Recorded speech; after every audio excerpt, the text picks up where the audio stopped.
Tec Sounds presents EduTrends.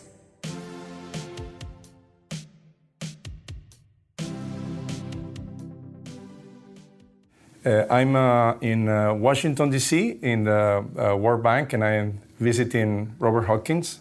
Robert, thank you for receiving me. Jose, great to have you here. And we will be talking about technology, in particular technology in education. Mm-hmm. And your work has been in technology in different developing countries. Why don't you tell us a little bit of your story? Sure. So at the World Bank, I am our global lead for technology and innovation. So I sit in a global region. The bank is organized in 6 regions. And we support clients and colleagues who are looking at ways in which to improve education through the use of technology.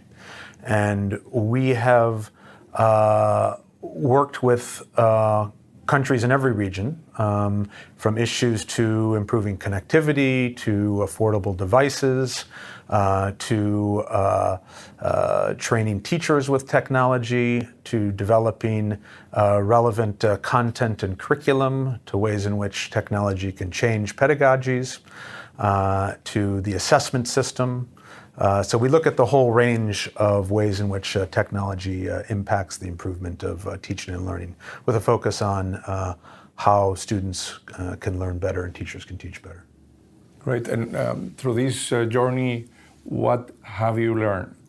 So a few of the principles that we focus on is that, one, we really help ministries of education focus on what is their educational objective, not to get caught up in the technology, but to really look at why they want to invest in the technology and what is the educational outcome that they want to see as a result of that investment. We also help them think about a holistic approach, so that they think about these educational changes by assessing how it will impact their curriculum, how it will impact their teacher training, how it will impact their incentive systems, and again with a focus on kind of the educational outcomes they want to see. So kind of this holistic approach is very important. We also are increasingly looking at the role of technology as a means of connectivity in the broadest sense, of helping ministries of education connect in networks with other service providers, other sources of information, other expertise in their local ecosystem, in the national ecosystem, and the international ecosystem. Because introduction of technology requires a range of skills, we often find that the capacity administrative education need to be augmented through these types of partnerships with others in the ecosystem. So looking at ways in which technology can facilitate this connectivity and this network. There are some certain preconditions that we emphasize, that you have to have electricity. You have to have some basic level of connectivity, you have to have some devices. But we try to work with ministries with kind of their existing realities and try to help them find kind of the best solutions. So that's one principle. The other principle, I'd say number 2, is the importance of teachers. I mean, teachers remain at the center of the educational process. Education, we believe, is a social endeavor, an engagement between a teacher and learner. And we look at ways in which technology can really empower teachers and help them to improve what they do best, which is teaching and supporting youth to reach their potential. So things like ways in which technology can help reduce the administrative burden, ways in which technology can help them to access new and innovative ways of teaching, ways in which technology can reduce isolation in the classroom and connect them with other sources of knowledge and expertise, ways in which technology can help to improve capacity at scale of teachers through either distance education or through virtual coaching, for instance, in a more one-to-one manner. And in some cases, the reality is such that there is a lack of teachers. There's a teaching crisis, and ways in which technology can be used, while not ideal, to provide some content and learning to students where there aren't teachers. But we really look at teachers as the center of the teaching and learning process. The third principle we really look at is education for all, and really trying to think through the design of education technology programs, starting with the least advantaged. Because if ministries of education can design for the poorest and the most challenged socioeconomic areas of the country, it is easier to provide to the more well-off. So we really look at ways in which we can help countries to think about the design such that what it's designed will reach all of the students in the country and can really be designed for scale, as opposed to a few pilots that might be only designed for a few well-off schools. The fourth principle that we tried to implement is looking at openness, transparency, interoperability. We have many of our programs, we have investments in data infrastructure, for instance, in which the data doesn't speak to each other, or a number of learning systems that are in silos, either within the Ministry of Education or in the private sector, that again don't talk to each other. So we're trying to look at kind of how we can work with ministries to think about open digital infrastructure that they can then crowd in a number of service providers to build on top of, as opposed to kind of repeating the same education stacks through various investments. So transparency in procurement, interoperability of data, and kind of open infrastructure as possible. And then the last one is we try to base as much as we can on evidence, and looking at kind of what does the international evidence show works. But there is a paucity of evidence, and one of the risks is that you don't get caught up with evidence from one country and try to make a judgment as to the effectiveness of that intervention in all countries. So we really try to help ministries become learning organizations, to actually do more evaluation, more assessment, and try to collect data in real time to make iterative adjustments to their programs. And this is a real challenge because there's a change of culture, and it implies that there is the data available to make these decisions. But that's a direction we're trying to go in. So you work at very different levels, from infrastructure, public policies, teachers, students, and in very different countries also. So. Yeah. Maybe it would be nice if you can tell us an experience on one country that will be a successful experience in any of these levels. Sure. No. I think you can point to the Plan Ceval project in Colombia, which was one of the, in Uruguay rather, which was one of the first to introduce the one laptop, and they applied this principle of starting in the lower socioeconomic schools, in the periphery, in the rural areas, and then building in towards the center of Montevideo. They worked with private sector implementers together with the Ministry of Education to bring the technology to the students. So I think that is kind of one kind of good international example of how you can implement a one-to-one program.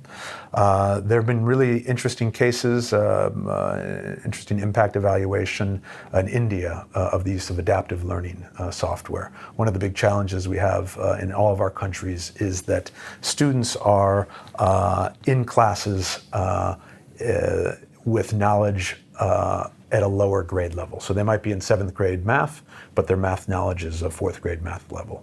So they're sitting in classes and really don't understand what the teacher is teaching them. The teacher is kind of teaching to the class and not able to adjust his or her teaching to the individual. And many students get lost and many drop out. In many of our countries, we have very high dropouts, particularly at the lower secondary level.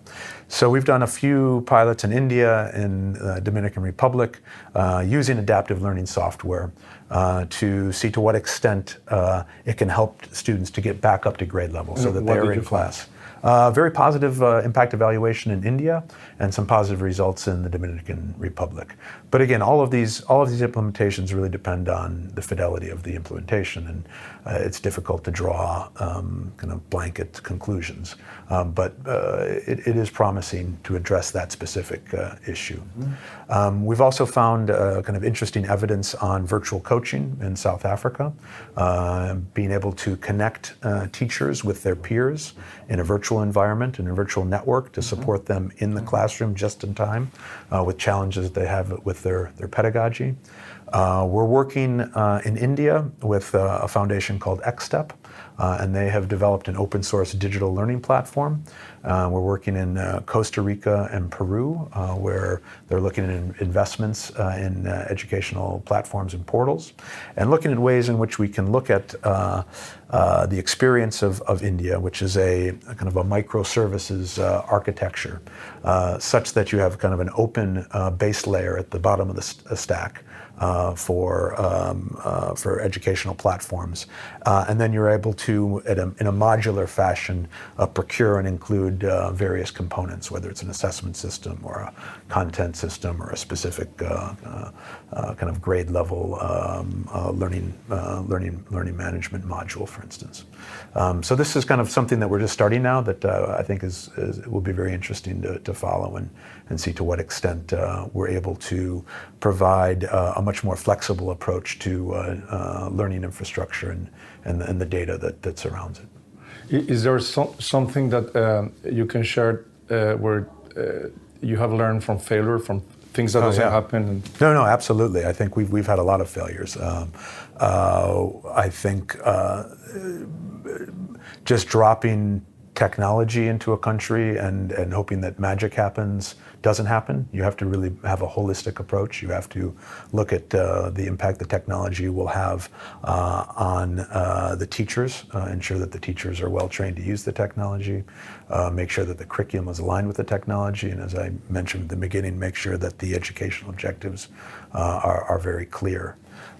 We've also had challenges in terms of investing in various educational management information systems. In some of our countries, there are 84 some odd different systems that don't talk to each other.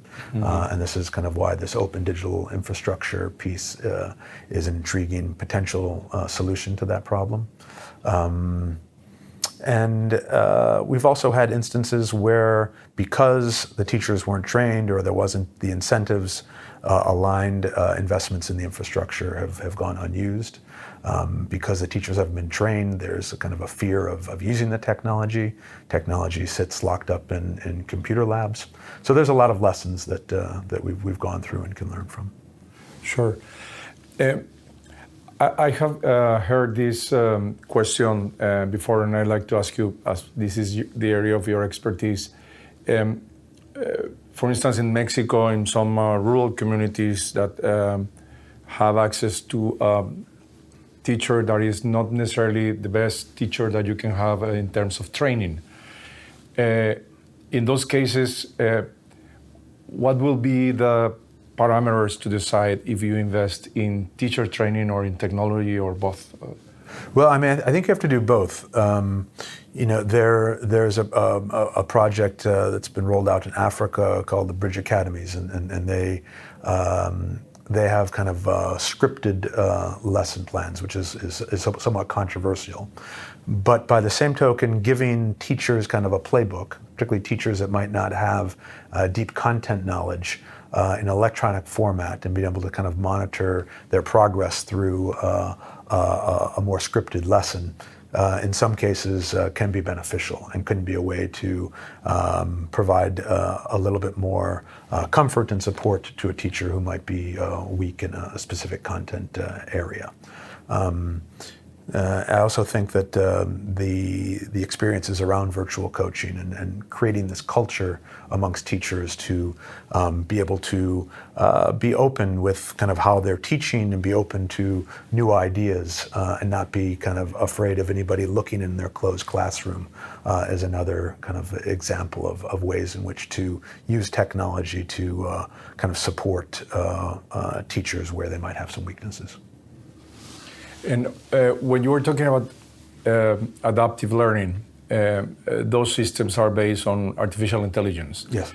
Typically, those systems are still very expensive.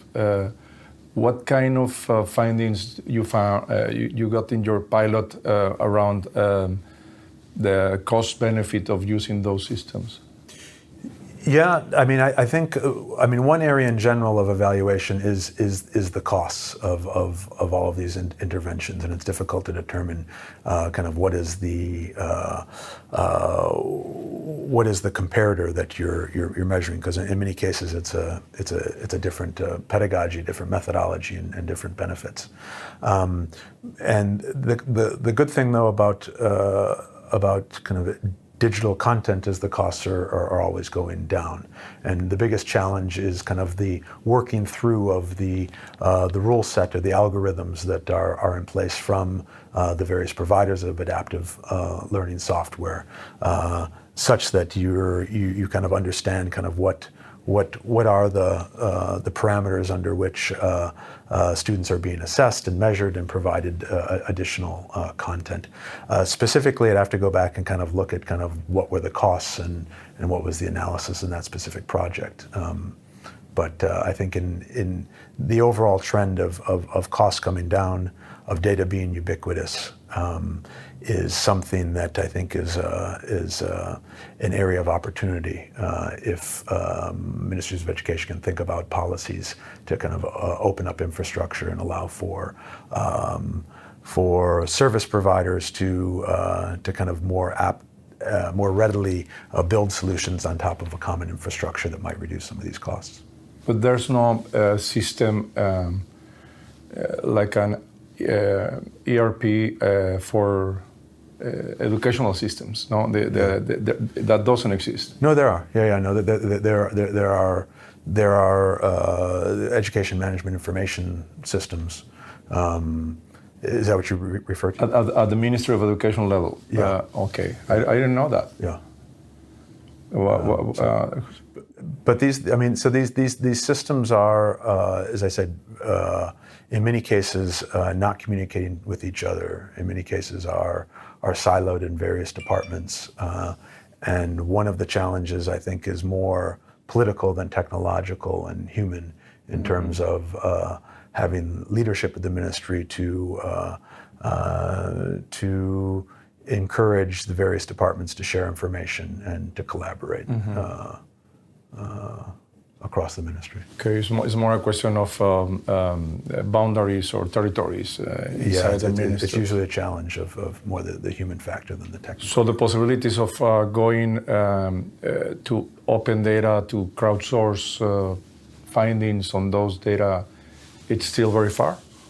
It's still very far away? To use, yes, far away. To the possibility of having a Ministry of Education opening anonymized data to the public so that you can look for.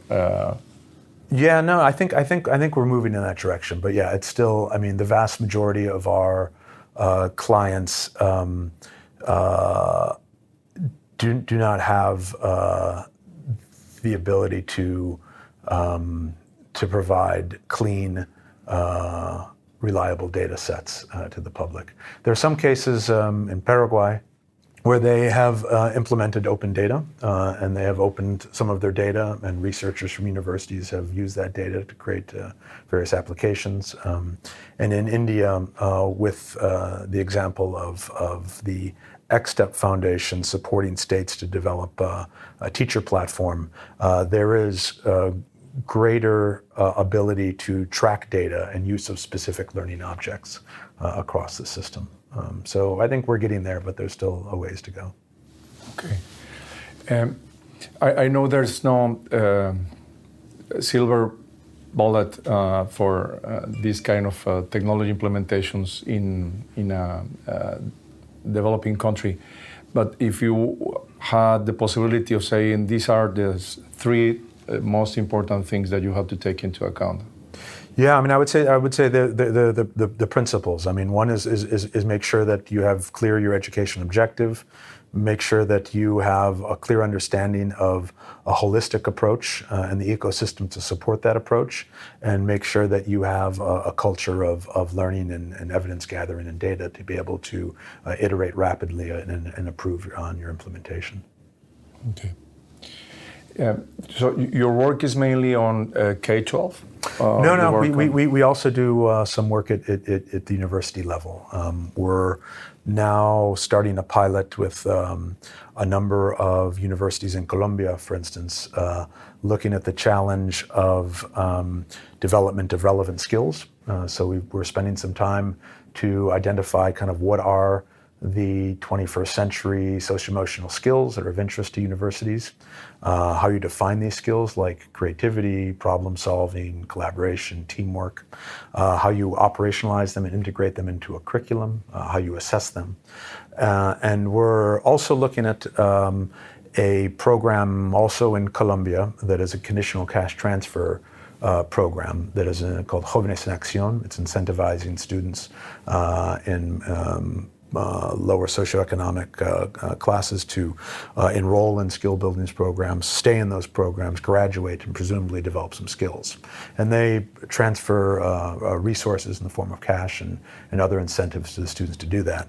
And we're looking at a blockchain model in order to, one, be able to have much more clarity and transparency on the traceability of those funds as they move from either a donor account or a government account all the way down to the end user, and also to define upfront in code kind of what are the results that we want to see from that, so that it's very clear when students take certain actions, they get dispersed resources in the form of tokens, but those results are very clear in code up front. So this is a new pilot that we're trying to kind of solve these two challenges of transparency of disbursement of funds and defining upfront and measuring through an educational platform the results that our clients want to see with students.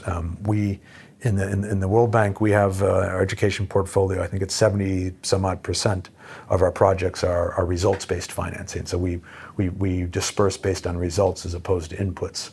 But about a third of that goes to this process of validation that the results have taken place. So there could be enormous cost savings in this specific instance using technology to be able to identify these results up front. So that's kind of one example at the university level that we're working on. Actually just starting the project now. And these competencies that have been developed are not being developed, not necessarily using technology. They are part of the curriculum. The technologies and the blockchain and the possibility to track. Exactly, but there is a technical component. So being able to as part of collaboration, being able to use technology to network with others, kind of the information reasoning, being able to go out and do research and find good information and bad information. So when we look at kind of digital skills, we look at your just basic literacy. Can you work with a computer?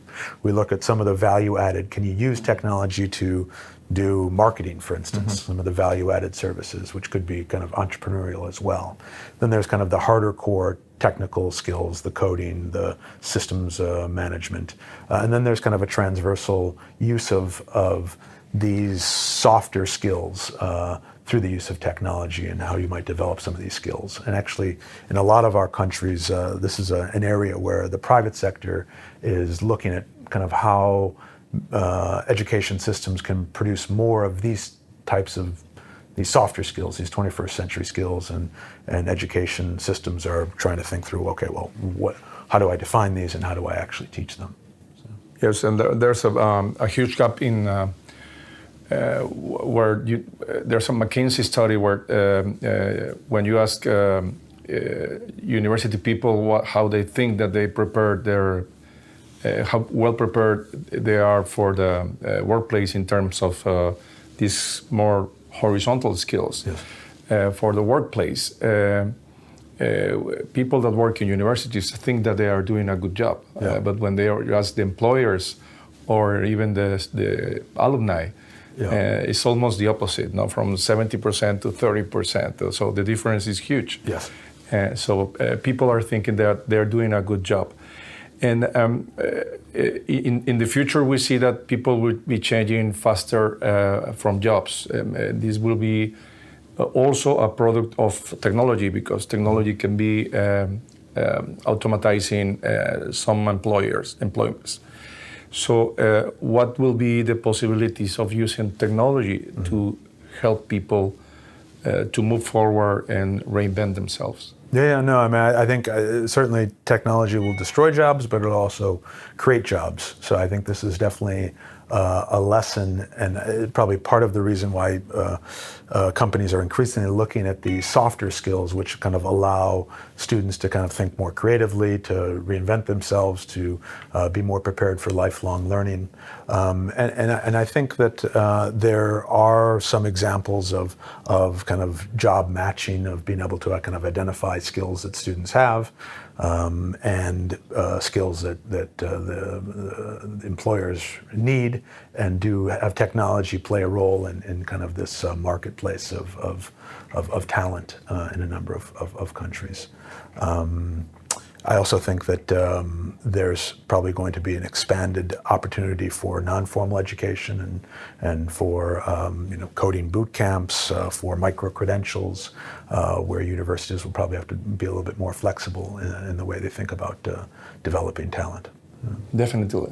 I think that in universities, lifelong learning is like a second class, I would say, business, compared to the degree. And that situation should change. I agree that there's a huge market that will be out there of individuals, no matter what age, that are going to need to continuously learn and reinvent and kind of find their passion and figure out kind of what skills they might lack and what skills they might need to find some employment. And I think kind of helping individuals really find what they're interested in, youth particularly, and combine different skills. So it's not just accounting, but it could be accounting and kind of water management or whatever it might be, such that students are able to combine disparate skills to kind of make themselves more unique in the marketplace. Yes, and more cross-skilling, combining skills. Exactly. Okay, so we are arriving to the end of this talk, and I was thinking more on the teacher. It can be whatever, a teacher from K-12 or a university teacher. And if you would like to make a recommendation on how to use technology in their classrooms, what will be your recommendation? Sure. I mean, I think number one is to find ways in which you can use the technology to kind of build a deeper human connection with your student. So it might be finding ways to kind of free up time for yourself to spend more time with the student. It might be a case of kind of the idea of the flipped classroom, which I frankly have not seen. It's talked about a lot, but I haven't really seen a lot of good examples. But the idea of being able to spend more one-on-one time with students or groups of students, being able to connect your students with expertise kind of outside of the classroom, being able to use technology to maybe even get your students out of the classroom and kind of see real-world examples. So I think it's really up to the teacher to kind of identify what his or her passions are, what his or her constraints are, and ways in which they can use technology to build deeper connections with students and their community.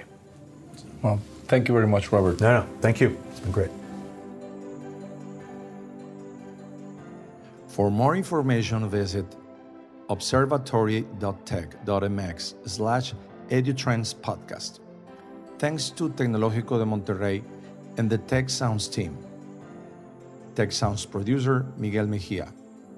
EduTrends producer, Esteban Venegas and Christian Guijosa. Post-production, Max Perez.